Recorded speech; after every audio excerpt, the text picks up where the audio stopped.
我喜欢，我唱过，我热血过，我活过。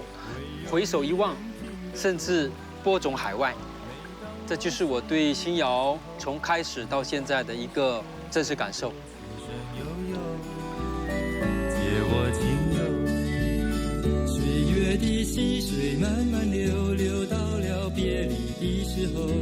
轻拍你的肩，听我说，朋友不要太惆怅。霓虹纵然在嚣张，我们的步履有方向，成败不论，切莫将昔日遗忘。夜里流星飞渡，想象着那日的路途，晚风听着我们壮志无数。新谣它是80年代的一个风潮，一个文化运动嘛，就不只是说局限在本地社会中的歌曲，它是一个起飞了，在华人世界大家会辨识的一个新加坡品牌。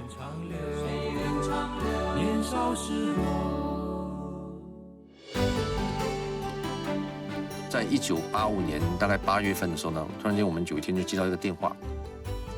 罗大佑老师他写一首歌，然后呢想邀请海内外的华人呢都一起来参与这个录制。他们最后就选了水草三重唱、巫启贤，还有另外一位歌手哦，就一起去台湾嘛。当时呢，我们有幸参与了这个《明天会更好》的录制的时候呢，我记得总共有60个人吧。我们肯定是没有那个独唱一句的，我们就站在后面跑龙套，在后面排站哦。明天会更好是一个类似像《We Are the World》这样子的一个合唱。录那首歌的过程，让我们第一次见识到所谓的大制作、大制作人、巨星的水平，对我来讲是一个很大的一个成长。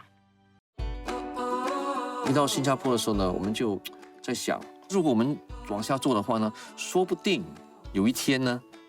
我们可以走到像台湾当年的那种情形，我们就一个人出资2000块新币，除了3个水草之外呢，又找了我的中学同学吴建峰，然后还另外一位音乐人是张家强嘛，我们就回溯到海蝶逐日这张专辑的精神嘛，把它命名为公司的名字，叫海蝶音乐。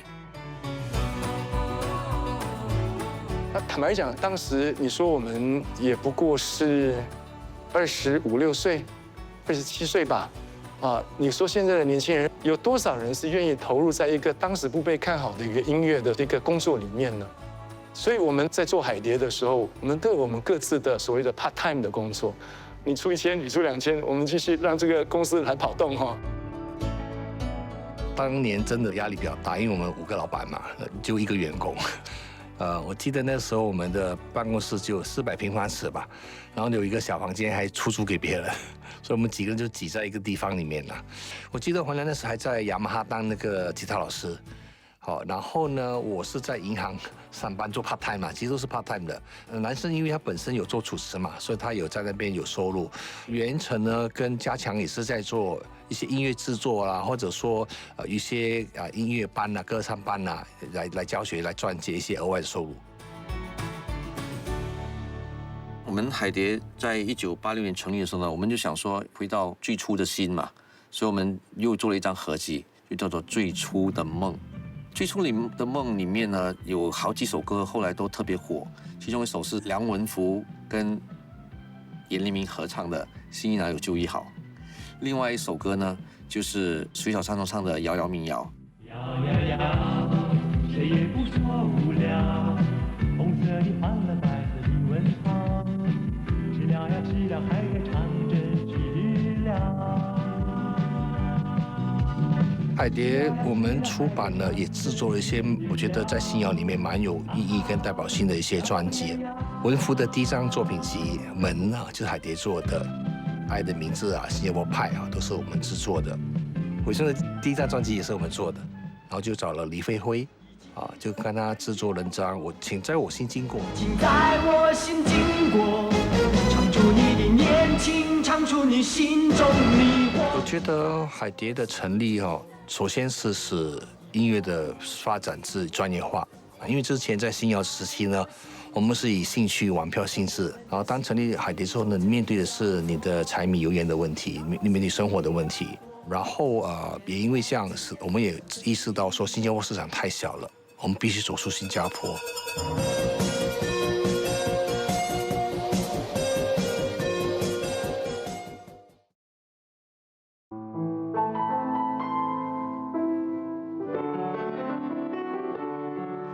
我是真的真的真的爱过你，说是依旧泪如倾。那时候新谣在新加坡非常的受欢迎、流行，然后它也让海外的一些制作人、歌手就注意到了。我记得像潘安邦早期，他就唱了像《故乡的老酒》这种本来是新谣歌曲，然后像我的歌《说是依旧》，因为姚谦老师在策划林慧萍的专辑的时候呢，给他们推荐的这首歌本来是新谣歌曲，然后在海外歌手的专辑成为了主打歌，所以慢慢的就越来越多的海外歌手唱了我们新谣的歌。每一次我走近，总是那么悄悄地，不敢使你压抑，让你发觉自己是1989年，我在新谣节得奖的一首歌，原唱人是洪少轩，歌名是《从你回眸那天开始》。可是因为当年的评委啊，本来就有很多海外的音乐人，他就被推荐到海外的歌手的专辑，像杜德伟，很快的就翻唱这首歌，改了歌名叫《想着你的感觉》。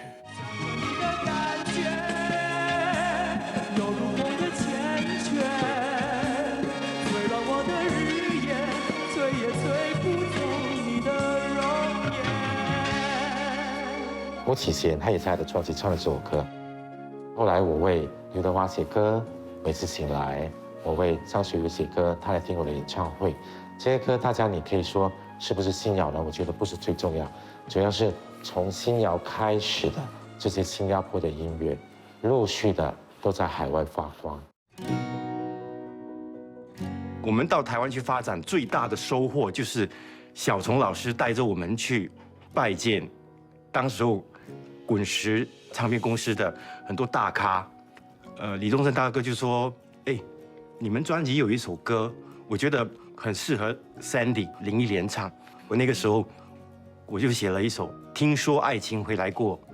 歌词还是我太太写的。台湾那边宣传结束之后，就飞到香港去宣传。我就到宝丽金去敲门。我当年写了一首歌给本地歌手江户，那首歌叫《亲亲》。欧丁宇老师听到了这首《亲亲》，他就翻译成广东歌给张学友唱。他说：“你现在有没有新歌？”我说：“有啊，肯定要说有啊。”结果我就给他听了我跟伟松的《1000个伤心的理由》，然后这首歌他说：“哎，这首歌很适合学友，可以让学友唱。”我说：“可以，拿去唱，尽管拿去唱。”1000个伤心的理由，1000个伤心的理由，最后在别人的故事里，这就是一把我们到香港去发展的一把钥匙。1987年呢，办了一个水草告别演唱会。告别歌坛了之后呢，我就专心从事制作，而袁成呢就专心从事这个版权的部分，就催生了后来的大师音乐版权。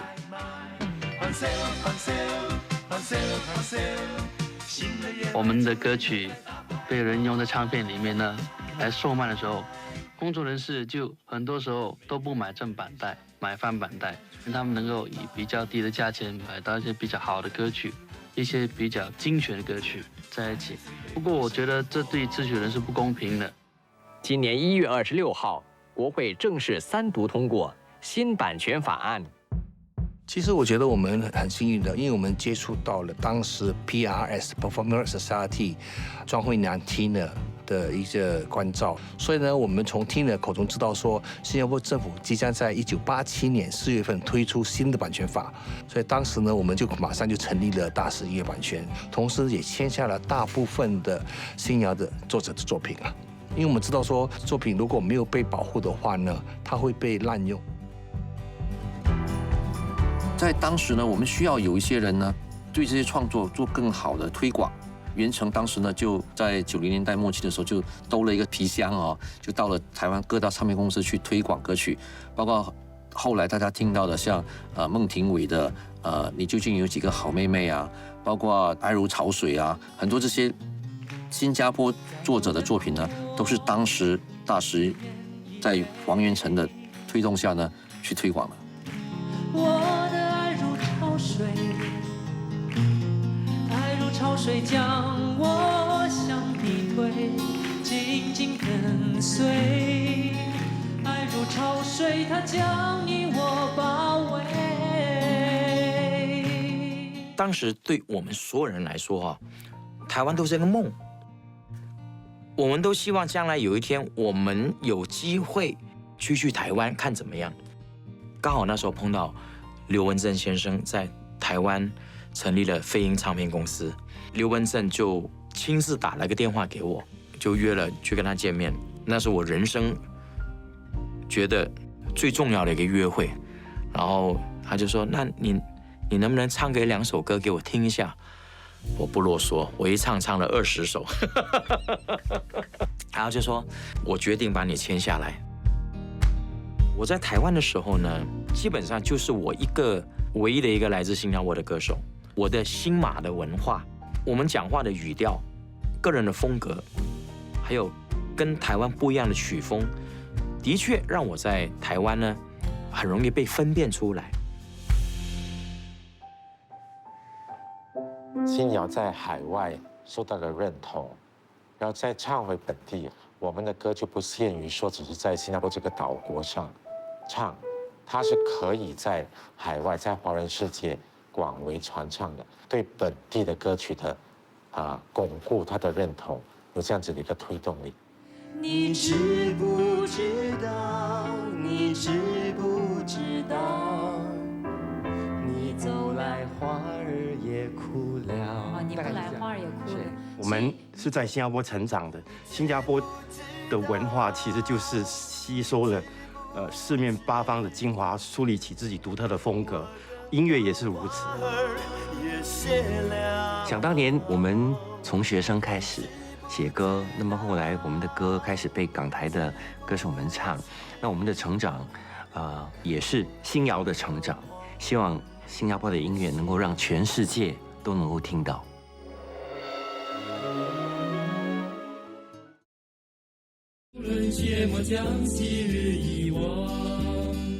他们正演唱新谣节1986的主题曲，歌名就叫《新谣节1986》。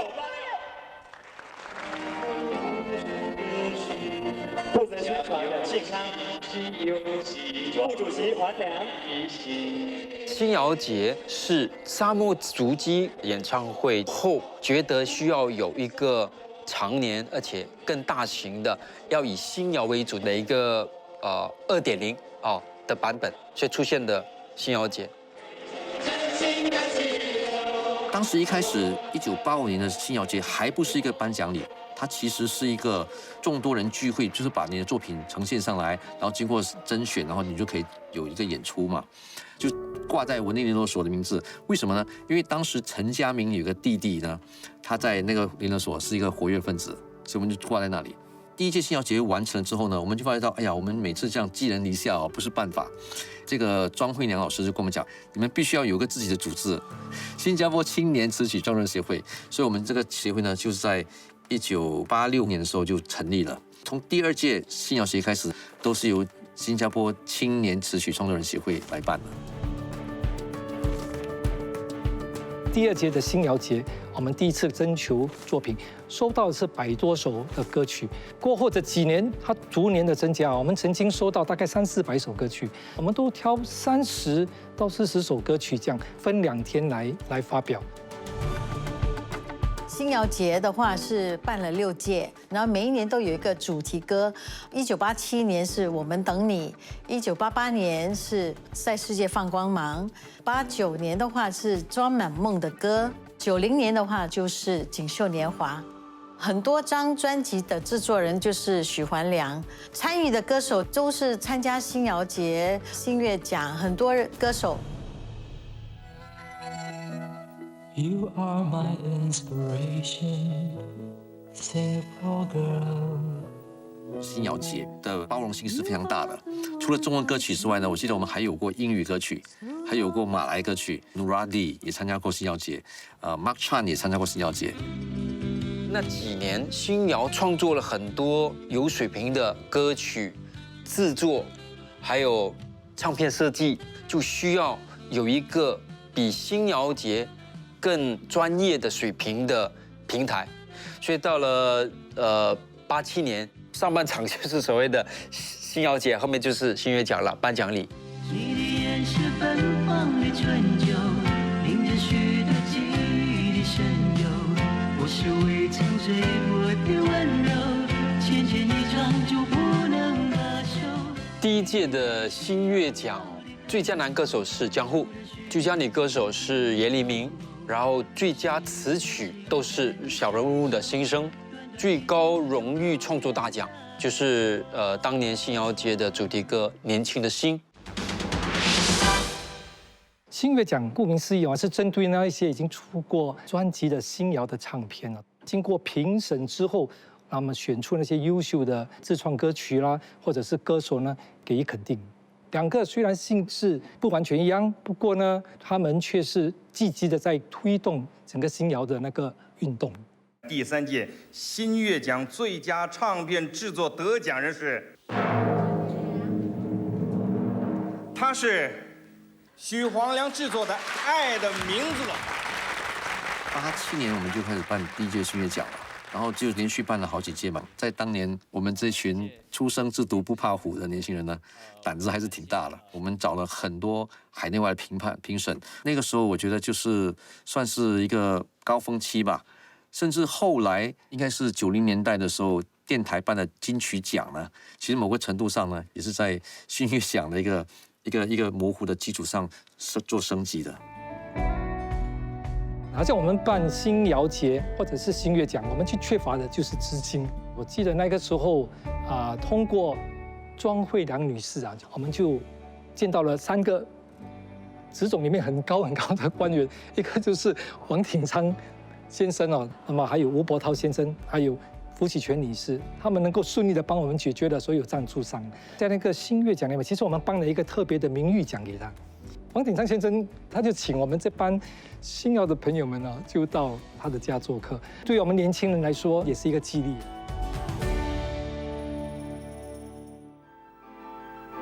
80年代啦，我们这种的秘书长是黄挺昌。他认为工友呢，我们不要只是讲薪水啦，每次都是讲谈判啦，的情况。他说应该提升工友的社会地位，那么鼓励工友参与一些文化活动，所以我们成立了工友文化基金。因为他本身也喜欢音乐，所以那个时候不只是新谣，好像朱辉先生的那个交响乐曲，我们也是有跟他合作，好像李豪歌唱团等等历历，相当多位音乐界的人，我们都自动都有接触。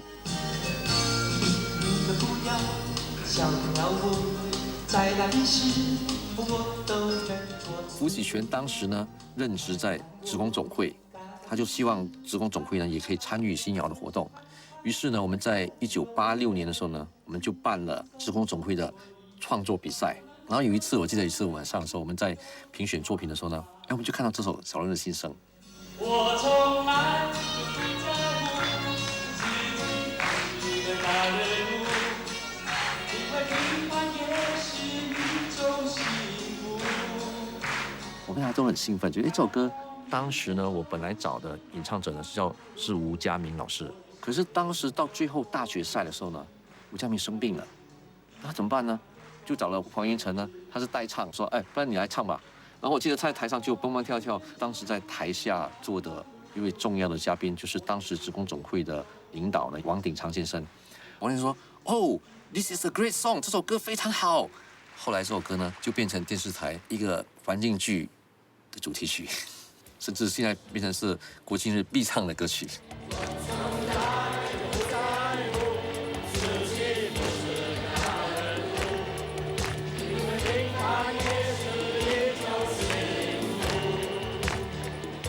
我们就是把新谣带到民间。五一劳动节呢，我们在那个从前旧的体育馆大概可以容纳5万到6万，就差不多满座，给他们这个新谣到户外去表演。因为那个时候我们的想法就是说，不只是给工友去欣赏，也应该推广到大众了。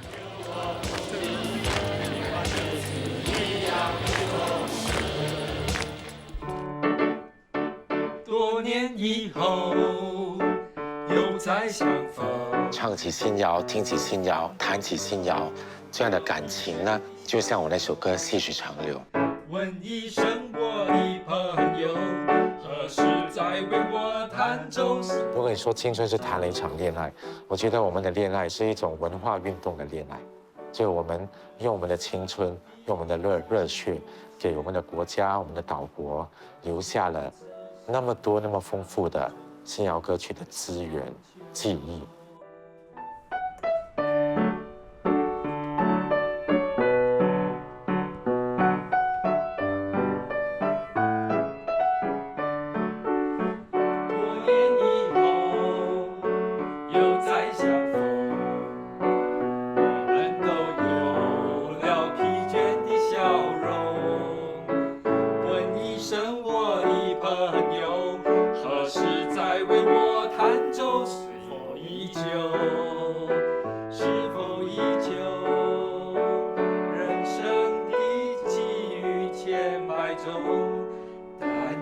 知心常相中，人愿长久。